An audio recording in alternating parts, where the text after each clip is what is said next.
한국 선교 초기에 사역했던 무명의 선교사님이 미국에 있는 자기 부모님에게 편지를 썼는데, 그때 편지를 썼던 그 편지가 자료로 남아 있어요. 제가 한번 읽어주겠습니다. 사랑하는 아버지 어머니, 이곳 조선 땅에 오기 전 집들에 심었던 꽃들이 활짝 피어났다는 소식을 들었을 때 하루 종일 집 생각만 했습니다. 그 씨앗을 받아 동네 사람들에게 나누어 주었다니 너무나도 대견스럽고요.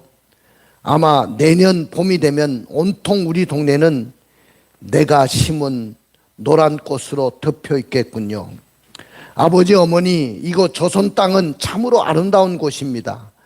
모두들 하나님을 닮은 사람들 같습니다. 선한 마음과 복음에 대한 열정으로 보아 아마 몇십 년이 지나면 이곳은 예수님의 사랑이 넘치는 곳이 될 것 같습니다. 저는 복음을 듣기 위해 20km를 맨발로 걸어오는 어린아이들을 보았을 때 그들 안에 있는 하나님의 사랑 때문에 오히려 위로를 받았습니다. 그러나 한편에서는 탄압이 점점 심해지고 있습니다.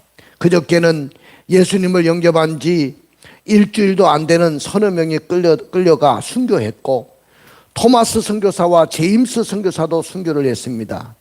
선교본부에서도 철수하라는 지시가 있었지만 대부분의 선교사들은 그들이 전도한 조선인들과 아직도 숨어서 예배를 드리고 있습니다. 그들은 모두 순교를 할 작정인가 봅니다.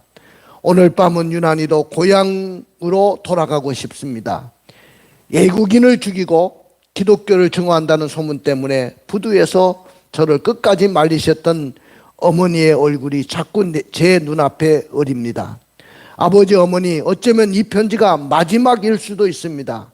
제가 이곳에 오기 전 뒤뜰에 심었던 한 알의 씨앗으로 이제 내년이면 온 동네가 꽃으로 가득하겠지요.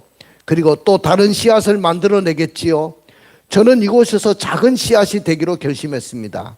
제가 씨앗이 되어 이 땅에 묻히게 되었을 때 아마 하나님의 시간이 되면 조선 땅에는 많은 꽃들이 피고 그들도 여러 나라에서 씨앗이 될 것입니다. 저는 이 땅에 저의 심장을 묻겠습니다. 바로 이것은 조선을 향하는 저의 열정이 아니라 조선을 향한 하나님의 사랑이라는 것을 알게 되었습니다. 어머니, 아버지 사랑합니다. 아직 나라의 국호가 조선시대 때 선교사가 와서 복음을 전하면서 자기의 어머니, 아버지에게 썼던 편지입니다. 수많은 젊은 선교사들이 이 조선 땅에 와서 순교의 피를 흘렸습니다. 아까 여러분들 영상을 통해서도 보았지만은 양안진에 가면 수많은 선교사들의 묘지가 있습니다. 아마 여러분들은 그렇게 선교사들이 많이 오셔가지고 이 땅에서 순교하신 분들도 있고, 이렇게 복음을 전하다가 자기의 고국 땅에 묻힌 것도 아니고 이 선교의 땅 한국에 와서 저렇게 묻혔구나. 아마 다시 한번 생각했을 것입니다. 언제 가족들과 함께 시간이 되면 양아진 선교사의 묘지에 한번 다녀오시면 좋을 것 같습니다. 자, 이 순교의 피가 흘렸기 때문에 그들이 썩어지는 미랄이 되었고 지금의 대한민국이 있게 된 것입니다. 여러분들, 이 대한민국은 그 당시에 세국 정치를 폈던 나라였고 세계 속에서 가장 가난한 빈국이었어요. 선교사들이 와서 문맹자들 90%가 넘게 남 놓고 기혈자도 모르는 사람들에게 글을 가르치고, 또 병원을 세워가지고 오늘날 세브란스 같은 병원들을 세워가지고 많은 환자들을 살리고, 전주에 가면 예수병원이라는 병원들을 세워가지고 많은 생명을 살리기도 했습니다. 그 선교사들은 미신을 탑하고 우상을 탑하는 그런 일들을 하고 한국을 이와 같은 세계적인 나라로 세워놓은 것입니다. 자, 주님은 부활 승천하시면서 제자들에게 크게 두 가지를 당부하셨어요. 그 두 가지는 첫 번째는 사도행전 1장 4절 5절입니다. 한번 읽어주시겠습니까? 사도와 함께 모이사 그들에게 분부하여 이르시되 예루살렘을 떠나지 말고 내게서 들은 바 아버지께서 약속하신 것을 기다리라. 요한은 물로 세례를 베풀었으나 너희는 몇 날이 못되어 성령으로 세례를 받으리라 하셨느니라. 자, 오늘 첫 번째 주님의 당부가 뭐냐면은 그 예수님이 십자가에서 못 박혀 돌아가시고 3일 만에 부활하시고 하늘로 승천하셨죠. 40일 동안 계시다가 그 승천하시기 전에 마지막 분부하고 승천하셨는데 그 분부가 뭐냐면은 너희는 예루살렘을 떠나지 말고 내게 들은 바 아버지께서 약속하신 것을 기다리라.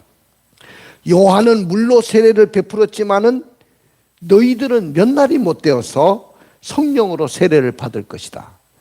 예루살렘을 떠나지 말고 뭐를 기다리라? 아버지의 약속하신 성령을 기다리라는 분부를 하셨어요. 결국은 우리가 선교하기에 앞서서 가장 중요한 것 중에 하나가 뭐냐면은 성령을 받아야 되는 것입니다. 할렐루야. 성령을 받지 않고는 절대로 이국 땅에 갈 수도 없고 거기 가서 순교의 피를 뿌릴 수가 없습니다. 그 다음에 두 번째는 사도행전 1장 8절을 읽어보실까요? 두 번째 당부입니다. 오직 성령이 너희에게 임하시면 너희가 권능을 받고 예루살렘과 온 유대와 사마리아와 땅끝까지 이르러 내 증인이 되리라 하시니라. 여기에 보니까 두 번째 주님이 당부하셨어요. 부활 승천하시기 전에 오직 성령이 임하시면 너희에게 임하게 되면 너희가 권능을 받을 것이고, 이 권능이라는 것은 디나미스, 다이나마이트가 터질 때와 같은 큰 위력을 말하고 큰 영향력을 이야기합니다. 큰 힘을 이야기하는 것입니다. 그 권능이 임할 것이고 그 권능을 받아야 너희들의 예루살렘과 온 유대와 사마리아 땅끝까지 내 증인이 되리라. 할렐루야. 주님의 증인이 되고 복음의 증인이 될 수 있다. 성령을 받고 권능을 받아야 된다. 오늘 주님은 말씀하셨던 것입니다. 사랑하는 성도 여러분, 오늘 오순절 성령은 120문도에게 임했습니다. 그들은 예루살렘을 떠나지 않고 마가의 다락방이라는 곳에 120명이 모여서 아버지의 우리 주님이 분부하신 대로 그 자리를 지키고 120문도가 열흘 동안 기도했을 때 호련히 급하고 강한 바람 같은 소리가 있고 불이 혀같이 갈라지는 것이 그들에게 보였고 그들에게 성령이 강하게 임하셨습니다. 그들이 성령을 받으면서 하루에도 3,000명, 4,000명이 예수를 믿고 돌아왔어요. 교회가 얼마나 빠르게 부흥하기 시작했는지 모릅니다. 근데 중요한 것은 교회가 수만 명의 교인으로 맘모스 교회로 초대형 교회로 부흥했는데도 불구하고 그들은 흩어지지 않았습니다. 주님이 두 번째 당부했던 너희에게 성령이 임하시면 너희가 권능을 받고 예루살렘과 온 유대와 사마리아 땅끝까지 내 증인이 되리라고 명령하셨는데 그들은 예루살렘과 유대만이 그들의 근거지였고 전도의 현장이었지 사마리아 땅도 사도들이 가지 않았어요. 누가 갔냐? 필립 집사가 가서 사마리아 땅에 가서 복음을 전하고 그 다음에 땅끝까지 가서 복음을 전한다는 것은 생각지도 못했습니다. 왜? 그들은 유대주의의 편견을 뛰어넘지 못하고 인종을 뛰어넘지 못하고 복음을 전하지 못했다는 거죠.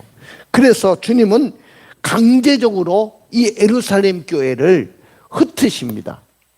그냥 자기들끼리 좋아가지고 모여가지고 예배드리고 그러던 교회였는데 수만 명이 모이면 뭐 아닙니까? 흩어지지 않고 가지 않으니까 스데반의 일로 이 교회가 엄청난 환란이 임함으로 그 환란과 핍박 때문에 막 사람들이 도망가기 시작합니다. 피난을 갑니다. 구브로와 베니게와 안디옥까지 가게 됩니다. 그래서 오늘 그 안디옥에 온 사람들은 무명의 디아스포라, 무명의 평신도들이 세운 교회였습니다. 그런데 이 교회가 오늘날 많은 설교자들이 예루살렘 교회보다도 안디옥 교회를 더 이야기하고 안디옥 교회를 더 칭찬하죠. 그러면 안디옥 교회가 예루살렘 교회보다도 칭찬을 받은 이유가 있겠죠.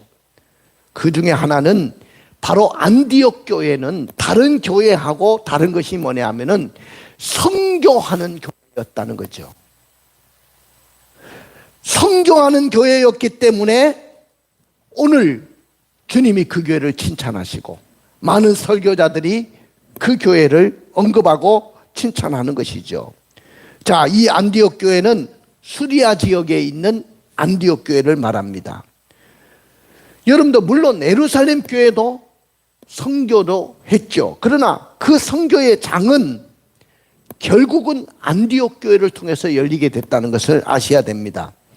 그러면 여러분들 선교라는 것이 뭡니까? 우리 교회도 지금 선교를 합니다. 많은 금액 한 선교사를 완전히 파송하고 그들의 생활비 정도를 대줄 수 있는 교회는 아닙니다. 여러분 생활비 정도를 대주려면 우리가 거의 300만에서 400만 원을 보내줘야 돼요. 한 달에. 그래야 단독 선교사를 보낼 수 있어요. 근데 우리는 그렇게 못하고 그냥 협력으로 선교를 하고 있습니다.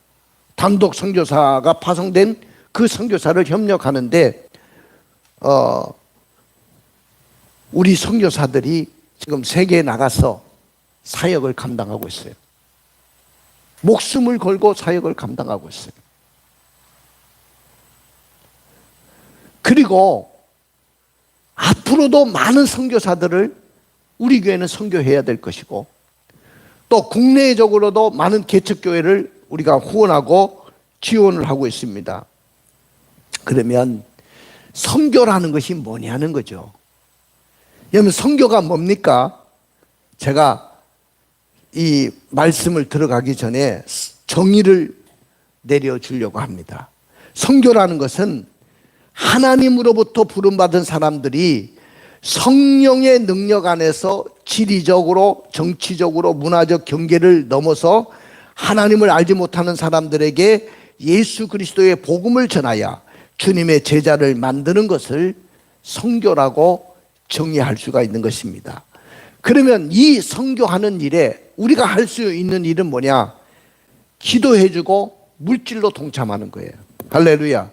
선교사들을 위해서 기도해주고 그 다음에 돈을 벌어서 그 선교사들이 마음껏 저런 우리 최초의 선교사들이 이 조선 땅에 와서 복음을 전했듯이 물질 걱정하지 않고 복음만을 전할 수 있도록 우리가 물질로 동참하는 것입니다. 그러면 왜 안디옥 교회는 세계를 품는 교회가 되었을까요?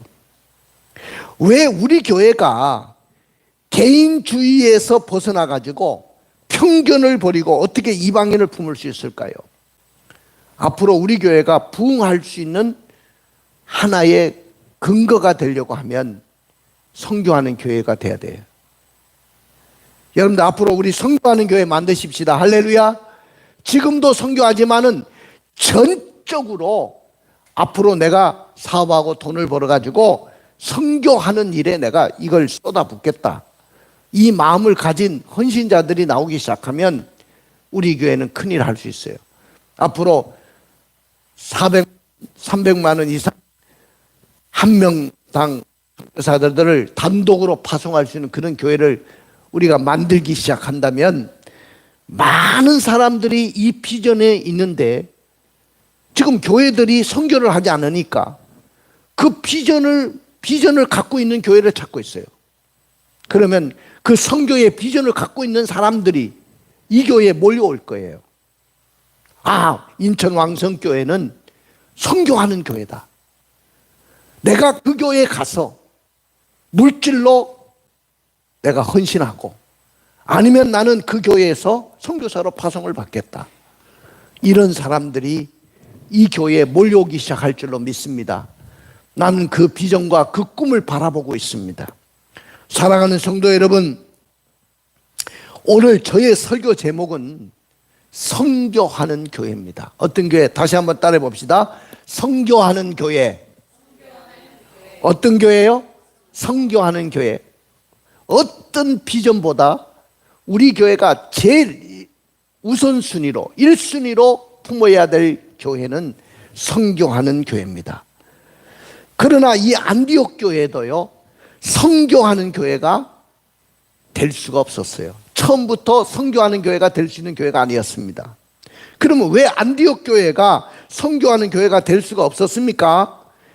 첫째는 박해와 환난을 피해서 온 사람들이 세운 정말로 왜소하고 약한 교회였기 때문에. 여러분 생각해 보세요. 박해와 환난을 피해서 온 사람들은 가진 것이 없는 사람들이었어요. 안정된 직장도 없는 사람들이었어요. 피난 온 사람들이 뭘 가지고 있겠습니까? 그들의 생활의 터전이 마련되지 못한 그런 왜소하고 약한 교회였습니다. 안정된 직장도 없었습니다. 그런데 이런 사람들에게, 이런 사람들이 누구에게 나가서 복음을 전하겠습니까? 누구에게 선교하겠습니까? 어떻게 선교사를 파송할 수 있겠습니까? 자기들도 박해와 환난을 피해서 온 사람들이고, 그래서 그 교회 자체가 왜소하고 약한데 어떻게 선교사를 파송하고 복음을 전할 수 있겠습니까? 여러분 생각할 수 있을 것 같아요.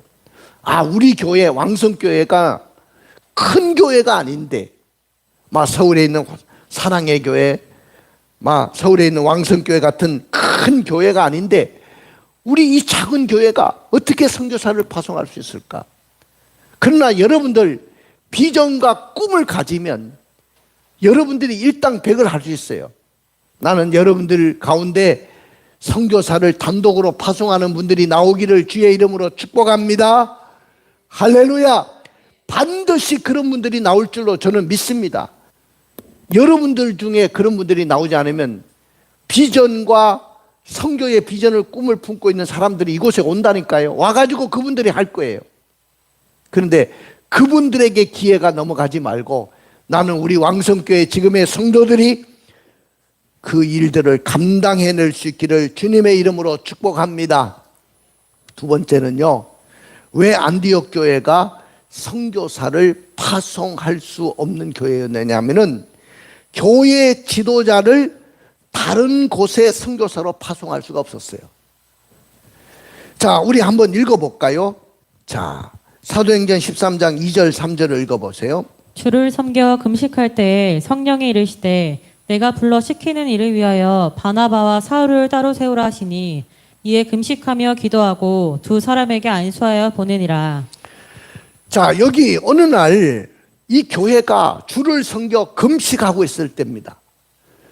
그러니까 이 교회가 얼마나 영적으로 충만했는지를 알겠죠. 주를 섬겨 금식하고 있는데 성령이 어느 날 말씀하시는 거예요. 바나바와 사울을 따로 세우라. 따로 세웠어요. 그러면 그 바나바와 바울은 누굽니까? 이 교회의 담임 목사였고 이 교회 담임 목사가 데려온 부목사였어요. 자, 그분이 누구냐? 자, 예루살렘 교회가 이 안디옥 교회, 자신의 교회에서 도망가 가지고 환난을 피해서 간 사람들이 안디옥에 가서 세웠는데, 교회를 세워놨는데 그 교회가 부흥되고 역사가 일어난다는 소문이 예루살렘까지 들렸다고 그랬잖아요. 그 소문을 듣고 이 교회 담임 목사로 파송한 사람이 누구냐? 파송된 사람이 바나바였어요. 바나바는 초대교회 예루살렘 교회에서 가장 평신도 사역자로서는 가장 강력했던 분이었어요. 존경받는 분이었어요. 많은 사람들을 섬겼던 분이었어요. 이렇게 좋은 목회자감을 예루살렘 교회에서 안디옥 교회에 보냈던 거죠. 근데 가보니까 교회가 너무너무 부흥되고 커지니까 자기가 혼자가 감당할 수가 없잖아요. 그런데 10년 동안 아무 일도 하지 못하고 백수로 살고 있었던, 고향 땅에서 그냥 정치 없이 세월을 낳고 있었던 그 다소에 가 있던 사울을 만나가지고 그를 데려다가 그와 함께 1년 동안 제자들을 가르치고 교회를 섬기기 시작했습니다. 그러니까 교회가 얼마나 부흥됐는지 몰라요. 그런데 갑자기 기도하고 금식하고 있는데 성령이 바나바와 사울을 따로 세워라. 바나바와 사울을 딱 세웠어요. 그랬더니 안수해서 선교사로 파송하라는 거예요. 아마 이 말은 청천벽력처럼 들렸을 거예요. 도대체 하나님의 뜻이 어디 있는지 알 수가 없어요. 우리 교회 담임 목사님을 선교사로 파송하라니. 여러분들 생각해 보세요. 우리 왕성교회에 담임 목사가 이기범 목사인데, 이기범 목사님을 갑자기 이 목사를 저 아프리카, 저 케냐에 선교사로 파송해라. 여러분들 아마 청천벽력처럼 들렸을 거예요. 우리 교회 담임 목사님이 없으면 우리 교회는 어떻게 하나? 아마 그와 같은 일들이 이 교회에 벌어진 거죠. 사랑하는 성도 여러분, 바나바는 진짜 훌륭한 분이었어요. 성도들을 섬길 줄 알고 인품도 좋고 사랑이 많은 목회자였습니다. 그 다음에 사울은 어떤 분이었습니까? 가말리엘 문화에서 율법을 철저하게 공부했던 분이에요. 전통 율법 학자였습니다.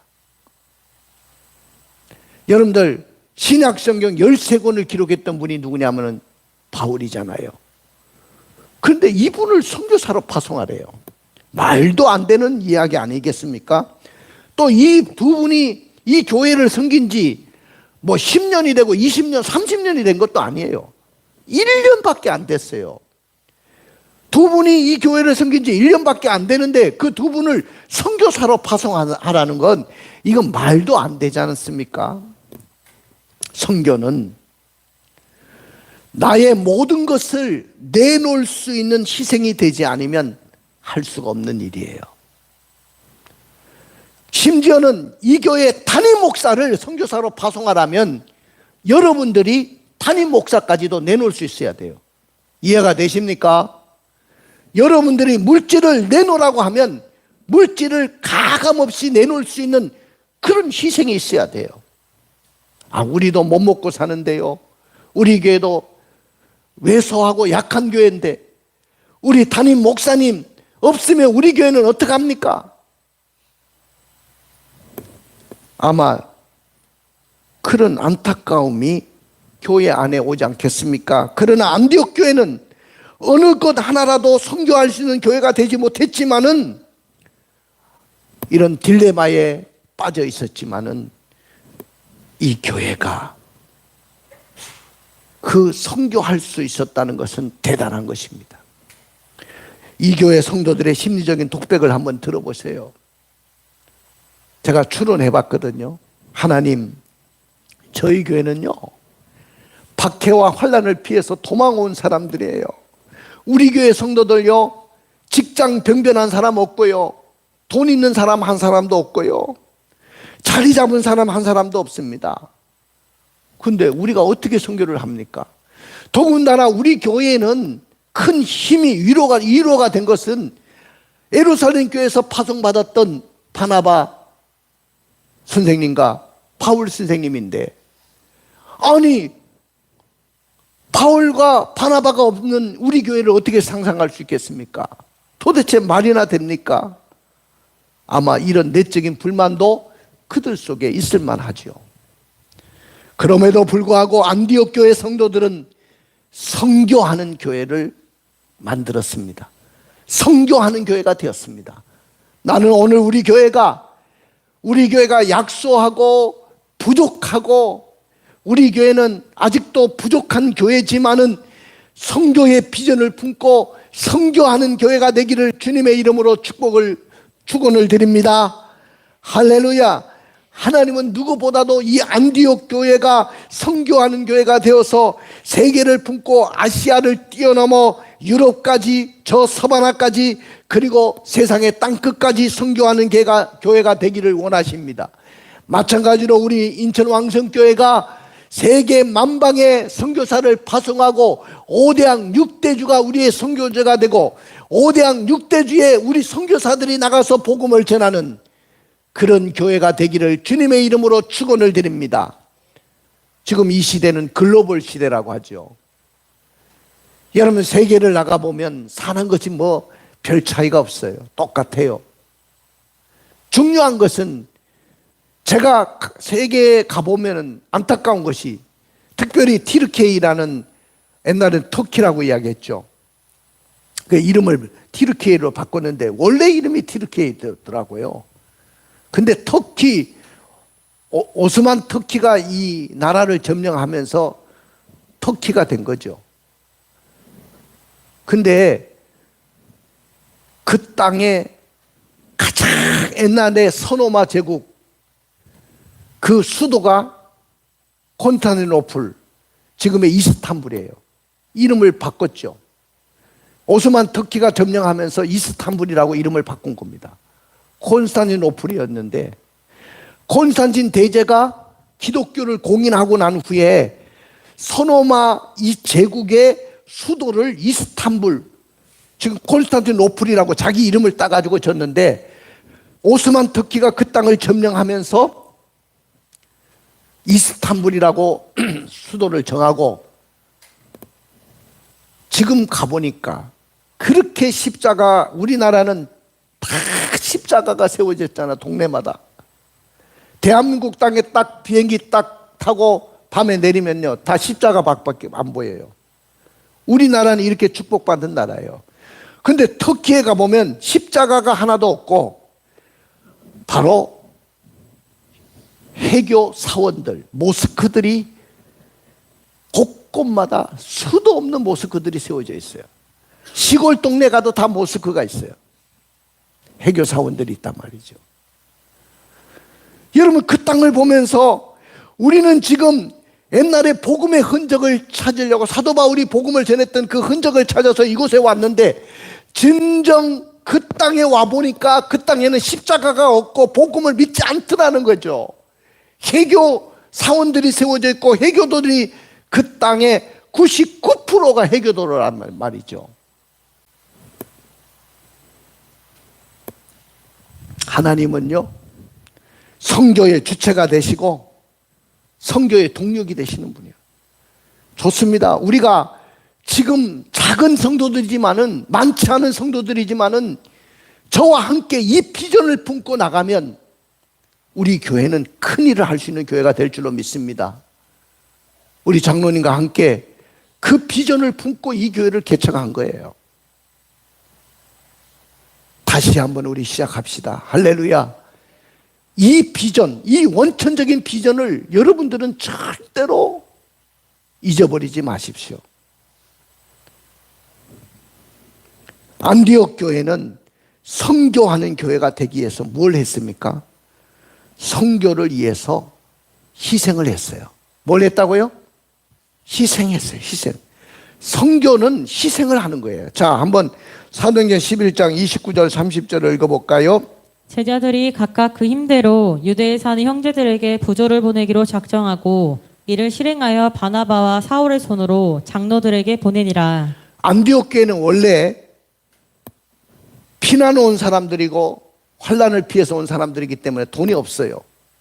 자기들도 먹고 살기가 힘든 사람들이었어요. 그런데 예루살렘 교회가, 자기 모교회가 흉년이 들어가지고 고생하고 있다고 하니까 돈을 모아가지고 그 부조금을 예루살렘 교회에 보내줬던 교회예요. 그런 경험이 있어요. 그러니까 이제 선교사를 파송하는데도 막대한 선교비가 들지만은 아마 그 선교비를 다 지출했을 것이라고 우리가 추정해 볼 수 있습니다. 여러분들, 그렇지만은 이 안디옥 교회는 환난과 핍박을 피해서 온 교회였기 때문에 늘 재정적으로 부족한 교회였고, 안정된 직장이나 사업체를 갖고 있는 사람들이 많지가 않습니다. 그렇지만 그들은 세계 선교에 기꺼이 희생할 줄 아는 사람들이었어요. 그런 면에서 안디옥 교회는 선교를 위해서 희생할 수 있는 교회였습니다. 따라 봅시다. 선교는 희생이다. 선교는 뭐예요? 희생입니다. 희생이 없이는 선교가 될 수가 없어. 아까도 봤지만은 그 선교사들의 그 선교의 피가 없이는 절대로 선교의 꽃을 피울 수가 없는 거죠. 내가 가는 선교사가 되든지 보내는 선교사가 되든지 그 선교사 일을 감당해야 되는 거죠. 할 일이 없어 여력이 있어야 하는 것이 아니고요. 선교는 예배와 함께 교회의 가장 귀한 목적 중에 하나가 돼야 되는 것이죠. 여력이 있어야 한다면 흉내만 내지 선교다운 선교를 할 수가 없어요. 교회 재정의 대부분을 선교에 쓰면서 좀 불편하게 교회를 운영하는 그런 희생이 있어야 될 줄로 믿습니다. 할렐루야. 이런 교회를 우리가 만들어야 된다 그 말이죠. 선교를 위해서 우리 대부분의 교회 재정을 쓰면서도 늘 교회는 불편하고 늘 돈이 없어서 쪼들리고 그렇게 살아야 된다 그 말이죠. 사랑하는 성도 여러분, 우리 교회가요 어려움이 많았었어요. 그 어려움 중에 하나가 뭐냐면 예배당 건축하고 재정적인 어려움이 너무 많았었어요. 그래가지고 한때는 선교비를 제대로 관리하지 못했었습니다. 일반 재정하고 함께 섞여서 선교비를 관리하다 보니까 일반 재정이 어려우니까 선교를 할 수가 없었어요. 근데 이래서는 안 된다. 우리 장로님하고 그 당시에 의논해서 선교비와 이 일반 재정을 분리합시다. 그래서 지금도 분리해서 관리하고 있어요. 아무리 어려워도 선교비를 빼가지고 일반 재정에 넣지는 않습니다. 선교비는 선교비에 전액을 쏟아붓고 계좌도 완전히 달라요. 선교 계좌는. 우리 교회로서는 지금 최선을 다하고 있습니다. 앞으로는 더 많이 할 거예요. 그 프로테이지가 더 많아질 겁니다. 나는 오늘 우리 교회가 이런 교회가 되기를 주의 이름으로 축원을 드립니다. 선교는 희생입니다. 선교하는 자에게 결코 부족함이 없게 해주십니다. 할렐루야. 그 다음에 두 번째는 선교를 어떻게 안디옥 교회가 감당했냐면은 성령의 음성에 예민하게 반응하며 순종했어요. 누구의 음성에 예민하게 반응했다? 성령의 음성에 예민하게 반응하고 순종했어요.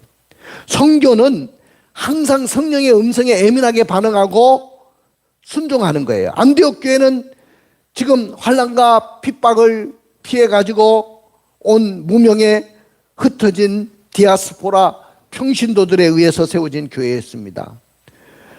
여러분들, 이 교회는요 작은 교회였지만은 한 사람 한 사람을 보면 다 달란트가 있고 전문성을 가지고 있는 교회였습니다.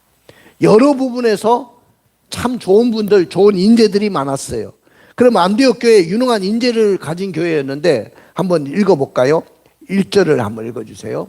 안디옥 교회에 선지자들과 교사들이 있으니 곧 바나바와 니게르라 하는 시므온과 구레네 사람 루기오와 분봉왕 헤롯의 젖동생 마나인과 및 사울이라. 여러분들, 여기 안디옥 교회는 작은 교회였지만 유능한 인재를 갖고 있는 교회라고 했죠. 사람이 있다는 것은 굉장히 중요하고 교회 안에 작지만은 유능한 인재들이 있다는 것은 대단히 중요한 거예요. 마치 우리 교회 같이 작은 교회지만은 한 사람 한 사람이 리더가 되고 한 사람 한 사람이 유능한 인재가 되는 것처럼 이 안디옥 교회는 그런 교회였습니다. 바나바는 구제하고 봉사하는 일에 남달리 앞장서서 많은 사람들을 위로했던 분이었습니다. 니게르라 하는 사람은 시몬이라고 하는데 학자들의 연구에 의하면 알렉산더와 누포의 아버지 구레네 사람 시몬이라는 사람과 동일한 인물로 추정을 합니다.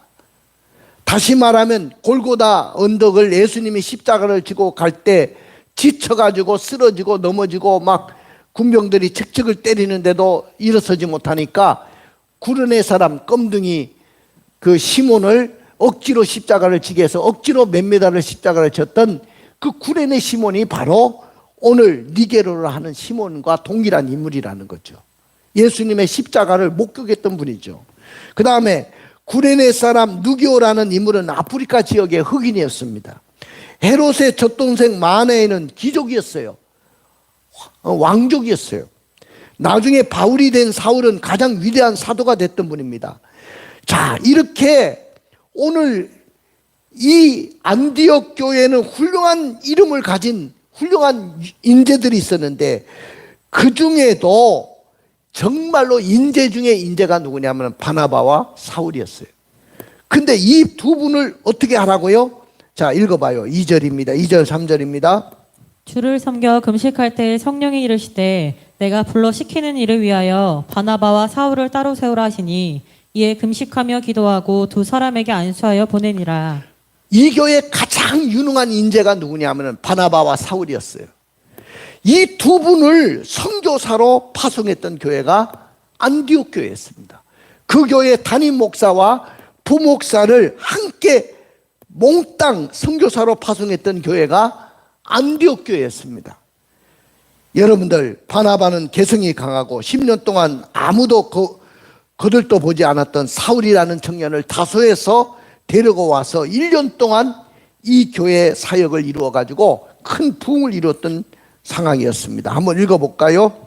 자, 사도행전 11장 25절 26절입니다. 바나바가 사울을 찾으러 다소에 가서 만남에 안디옥에 데리고 가서 둘이 교회에 1년간 모여 있어 큰 무리를 가르쳤고 제자들이 안디옥에서 비로소 그리스도인이라 일컬음을 받게 되었더라. 이 두 분이 와서 목회를 하고 사역을 감당하면서 1년 동안 큰 무리를 가르치니까 비로소 처음으로 그리스도인이라는 칭호를 받게 됐다고 했잖아요. 근데 이 두 분을 3절에 어떻게 읽어봐요? 이에 금식하며 기도하고 두 사람에게 안수하여 보내니라. 아, 금식하고 기도하고 두 사람을 안수해서 보냈다. 성령의 음성을 듣고 예민하게 반응했고 그 다음에 순종했던 것입니다. 선교에 있어서 두 가지 중요한 동사가 나와요. 첫째 동사는 3절에 보면 보내니라. 따라 봅시다. 보내니라. 할렐루야. 4절에 보면 두 사람이 가서라는 나와요. 자, 보내니라는 단어와 가서라는 이 두 동사가 선교의 중요한 동사가 되는 거죠. 자, 따라 봅시다. 선교는 가는 선교사가 되는 것이고 보내는 선교사가 되는 거다. 여러분들, 선교는 가든지 내가 직접 선교지에 가든지 내가 선교사를 보내든지 둘 중에 하나가 돼야 됩니다. 할렐루야. 바울과 바나바처럼 선교 현장에 가든지 또 안디옥 교회 성도들처럼 보내는 선교사가 되든지 이 교회가 바로 보내는 선교사, 가는 선교사가 되는 거죠. 여러분, 서울에 가면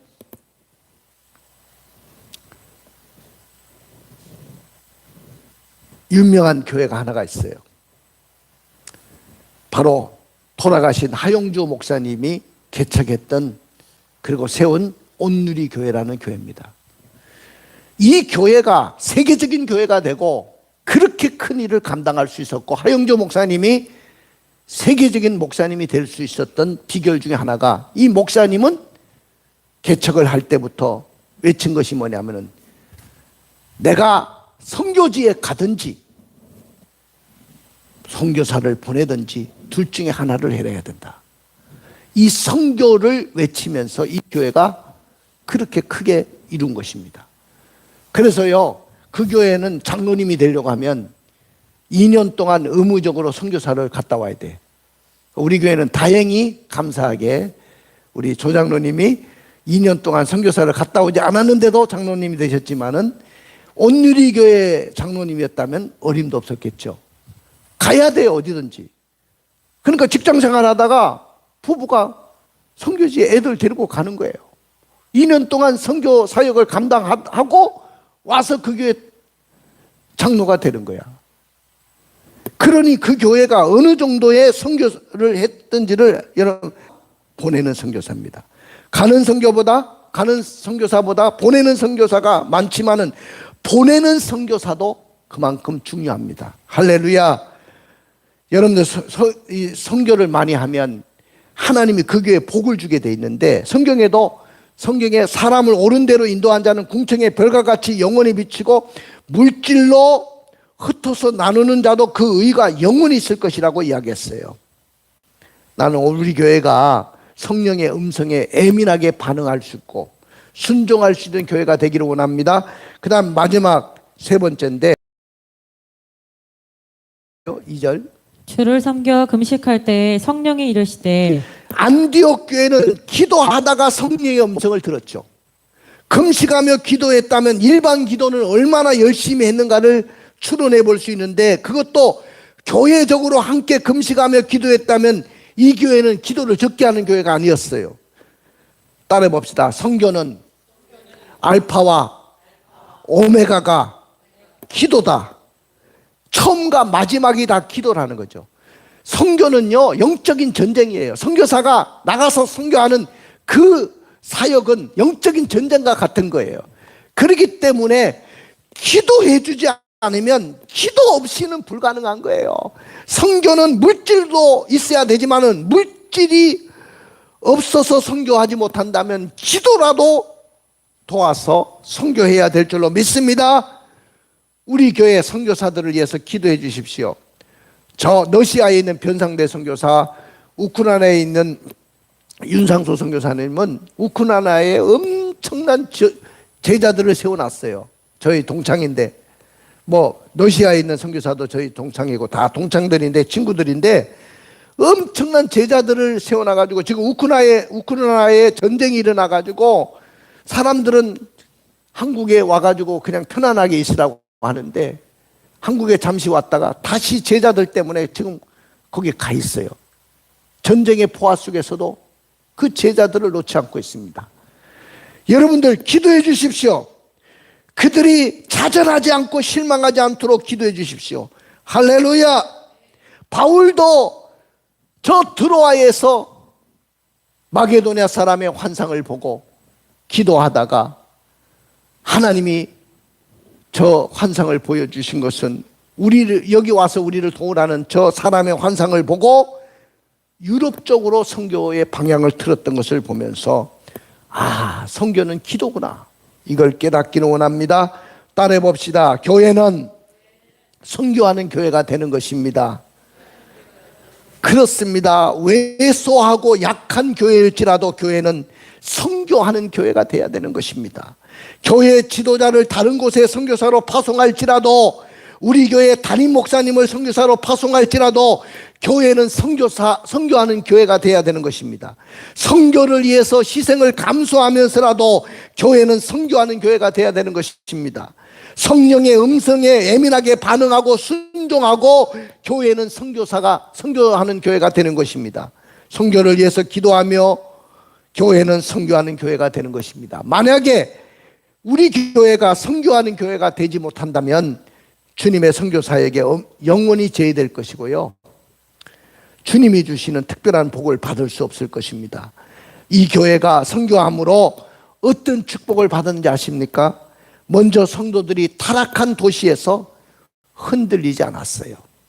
그리고 영적으로 그 성도들이 자라나기 시작했습니다. 성숙해졌어요. 그리고 특별한 은총을 받게 되는데, 세계 역사상 선교하는 나라가 타국의 압제를 받거나 침략을 받았고 멸망을 당하는 예가 없었어요. 그 나라를 부강하게 만들어줬습니다. 세계에서 가장 선교를 많이 하는 나라는 두 나라예요. 1번은 미국이고 두 번째는 대한민국이에요. 그래서 하나님이 미국과 대한민국을 이렇게 축복하시는 거예요. 할렐루야. 저는 여러분들이 축복의 주인공이 되기 위해서 결단하고 선교하는 교회를 만들기를 원합니다. 교회마다 선교하는 교회가 되면 한국 교회는 회복될 것입니다. 다시 우리는 복음을 들고 선교지로 나가야 될 것입니다. 생각지도 않은 곳에 구원받을 사람이 있음을 결단하십시오. 우리의 선입견을 깨트리기로 결단해야 되겠습니다. 선교가 일상이 되는 교회가 되기로 결단합시다. 할렐